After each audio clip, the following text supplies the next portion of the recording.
Saludos fanáticos y fanáticas de Boxeo 24/7 y del boxeo en general. Espero que estén todos teniendo un lindo fin de semana y de muchas bendiciones, mi gente. Bueno, hace tiempito ya no estaba aquí con ustedes, pero ya regresamos, ya tenemos unos meses ocupados, gracias a Dios. Queremos empezar con nuestros dos auspiciadores que están semana tras semana con nosotros. Queremos empezar con Tanis Diamond Boutique, los mejores en prendas y accesorios. Mi gente, una joyería 100% digital. $5 más taxi envío. Usted entra a la página, me dice, quiero esta prenda, quiero esto. Y llega mucho uso, se lo separa, mi gente, se aceptan métodos de pago, ATH, Zelle, Cash App y PayPal, todo eso se acepta, mi gente. Se hacen envíos a todo Puerto Rico, Estados Unidos e Isla de Guam, ok, mi gente, estamos bien, estamos ahí. Bueno, también queremos agradecerle a Details and More, los duros en organizar eventos y arreglos para todas ocasiones, mi gente, son los mejores en todo Florida. Usted quiere un buen quinceañero, aniversario de boda, Sweet 16, boda, baby shower, cualquier evento de eso, Details and More son los mejores en todo Florida, ok, mi gente. Estamos ready con eso. Bueno, me complace presentar a un invitado. La entrevista va a ser en inglés, ya que el caballero solamente habla inglés. Así que bueno, ya saben, mi gente, busquen un traductor. Tenemos hoy un súper invitado, mi hermano. Tenemos hoy un invitado muy especial. Me complace hoy presentarles al prospecto Aaron Chino López. Aaron, how you doing, buddy? I'm good. How are you doing? I'm good, brother. First of all, I want to thank you for saying yes and being with us over here, saying yes and making it over here today. We want to thank you for, committing to your word. Thank you very much for that. We Of appreciate course, of that. course. Appreciate you guys for having me. Okay, and the first question is the same one we do to every single guest we have over here. At what age and how do you fall in love with boxing? That's a good one. So I started when I was 11. My father, he's a lifelong fan of it, and he shared it with my grandfather, and so it was kind of one of those things that was kind of just passed down where I just felt comfortable because I was what was always on the TV. He would always read me the magazines, and so when I finally got old enough to try it out, I tried it out, and I just loved it. Fell in love with the sport, and I've just been practicing it since. Okay, nice, nice, man, nice, man. Well, we got here. Good evening, Tony Flores, and you got a new fan in Washington, my man. Thank you, You got a thank new you. fan over here in Washington, my man. Well, um, so you started at 11. You feel comfortable doing it. Do you fight a lot in school? I actually didn't. I actually Oh, didn't. I think because I was so into the boxing, um, I didn't want to fight with anybody just because I knew what the outcome would be. I didn't want to hurt nobody. I mean, the only time that I wanted to fight was in the ring, and so a lot of times I was able to de-escalate a lot of situations. And yeah, I actually didn't fight that much in school. good, good, man. That's really good. That's really awesome to know. I respect you more for that. Because some boxers, they just practice boxing because they get bullied a lot in school and they fight in school. So you keep on the fighting where it was legal to do it. Right, right. I feel like that was that was the best decision to make. Yeah, definitely, man. So Aaron, I want to have a brief description, like a real little storytelling of your career as an amateur boxer. Yeah, so I started when I was 11. Had my first couple fights. We went and we were in amateurs. We rise the ranks. I went and won.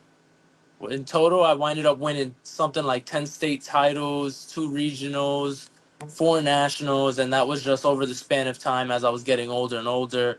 Um, when I was 17, I was able to reach, I was number three in the nation at 108 pounds. And it was at that point, it was kind of a toss up whether we wanted to continue going towards the amateurs or if we wanted to turn pro. Um, and at that time, there was a lot of controversy with whether or not the Olympics was still going to be around. Um, so it was just something we decided that we just wanted to go ahead and turn pro. Um, I feel as if we did things the proper way just based on the experience that I got. I think I was able to end my amateur career in a very positive way. I ended up with a record of 75-5. Um, Wow. so I think we ended on a very high note. Um, and I think we've been ready, and I think we've been having very smooth sailing so far as a professional. Wow, man. Really, really interesting amateur career, man. So, you made your debut on September 30th, 2023 in Kissimmee. I was there actually. And how did you feel on the night of your debut? Were you like confident? Were you nervous? Tell me everything about it. Um, if I'm being honest, I think everybody feels a little bit of that nervousness heading into the professional game, especially for the first time, because it becomes a little bit different. You have no more headgear now. The gloves get a little bit smaller, so I think there was a bit of that nervousness, just because I wanted to make a big statement and make sure everybody knew that I was ready for this, and I did feel confident in the work that I was putting in, confident in the training camp that we had gone up to it. So there was a bit of a mix of emotions, but at the end of the day, I felt like I had accomplished what I had wanted to do, and like I had made a big statement, like I was ready for it. Okay, okay, nice, nice. So, how you been able to manage the difference between amateur and professional? Has it been like a kind of a tricky thing, or it was something already you don't have any issues with it? Um, it was a bit of both, I think, because once it becomes professional, it has to become more. It's a change in the lifestyle, and now it's a lot deadlier to be in the ring, without those headgears, and you have people who are fighting, for money who have those bad intentions in there sometimes, and so it Yeah, does yeah. become more intense. And I think it was a little difficult at the beginning, trying to shift from something like in the amateurs where you could get away with training maybe one time a day, once 2 hours. Whereas now it's become my lifestyle where I'm training 2 to 3 times a day, training 2 to 3 hours every time I'm training, really putting my all that I can into it. But I think once I got the hang of it, it doesn't become as difficult. It gets easier as time goes on. Okay, nice, nice. So, your debut, you ended by a KO in the first round with the guy with he was already like some amateur over there. Do you thought that the fight will end up that quickly, or you were hoping for something more?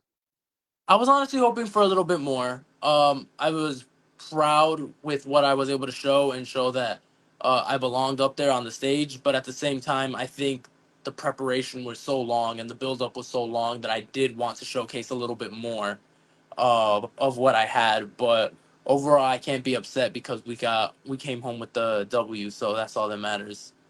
Yeah, yeah.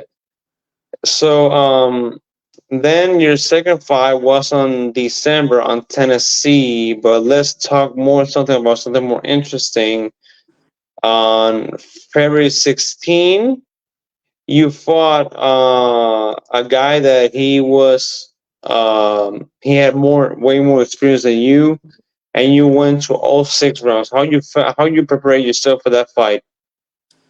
Uh, that preparation was it was tough. it was a step up, and we continue to keep trying to step up our opponents as we go on, just because we want to keep testing, see where we're at, keep testing myself, see what I need to work on, and I think the only way that we're going to be able to do that is by having these fighters as we step up. I think you're only as good as your level of competition. And so if you're only fighting people who have no business being in there with you, then that that goes to show where you're at. I trained very hard for that fight, just like I trained very hard for this fight. We were hoping to get this fight 6 rounds as well, but unfortunately there was just too many fights stacked on the card. Yeah, yeah. So the fight about last night, I was there too. It was a pleasure meeting you in person. May 18, of course, last night against Carlos Arroyo. He also had a lot of experience. So it was 4 rounds, but you ended in one. Were you expecting something else, or was that what you were hoping for? Um, we knew he was gonna come in tough. Taking nothing away from him, we've seen who his level competition is, and he's from California, so we know he's getting that good work over there. So taking nothing away from him, he's very tough. He's a champ. He's got the heart of a lion. I was hoping I wanted to make a statement again, dominate him, and see if I could get him out of there. Unfortunately, things didn't go my way, and he was able to finish. But again, I can't be upset because I got the win. Yeah, yeah. And how you felt being on a this being your second card, and where Ryan main event is he's the of course the main event. How you Right. feel being with so many prospects like you in that card? It felt great. I mean, to be honest, I'm just very competitive, so I feel the need to compete not just with who I'm in the ring with, but with everybody on the card. I want to, I think all of us as fighters, we all have that in us, that competitiveness. We all want to compete with each other. We all want to, show, oh, look at how good I am. We all want to show off a little bit. So I think that that's a very great thing to have on the card, just because all of us together bring the best out of each other. Yeah, for sure, for sure.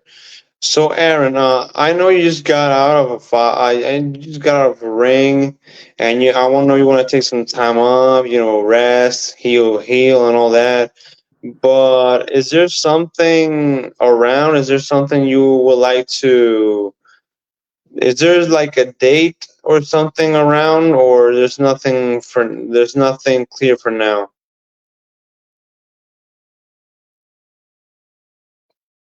Whoa, whoa, whoa! The audio. People, dentro de saber si se escucha o no.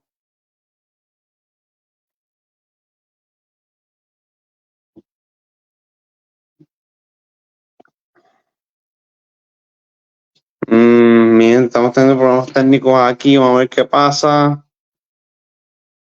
Eh, Aaron, can you hear me?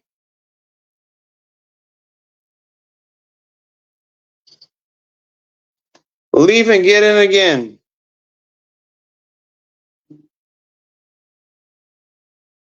Bueno, gente, tuvimos un pequeño problemita con Aaron. Vamos a ver si entra otra vez para hacer la última preguntita que le tenemos aquí. ¿Tienen preguntas? Déjenme saber para hacérselas a él. Si luego vamos a ver si ahora se escucha. Aaron? Yes, can you hear me? Yes, now I can. I can. Maybe it Okay. was a phone call or something like that that effed up the communication. So the question was, you just got out of a fight. You want Mhm. to heal, take some time off, rest, and all that. But is there something around? Is there like a date or an opponent approximately, or is there nothing yet? Oh, we're thinking right now of August. Okay, nice, nice. So we hope it's again in Kissimmee, and we hope to be there again so we can share with you and have a few more questions. So, Aaron, again, like I said, like a billion times, I want to thank you for being with us, and we hope it's not the last time. Whenever there's something else we want to talk about, you just gotta give us a phone call. leave us a message, and we'll give you the space like we do to every single one of our guests. Okay, thank you so much. I appreciate you. Thank you. Mi gente, Aaron Chino López, pendiente, un prospectazo que da mucho de qué hablar, ¿ok? People, Aaron Chino Lopez, a really good prospect. He's going to give a lot of attention around here, okay? Let's support the newcomers. Come on, they're the ones that want to practice this so dangerous called boxing, okay? So, Aaron, blessings, and we hope it's not the last time. Thank you. Have a good night. Thank you so much. Have a good one.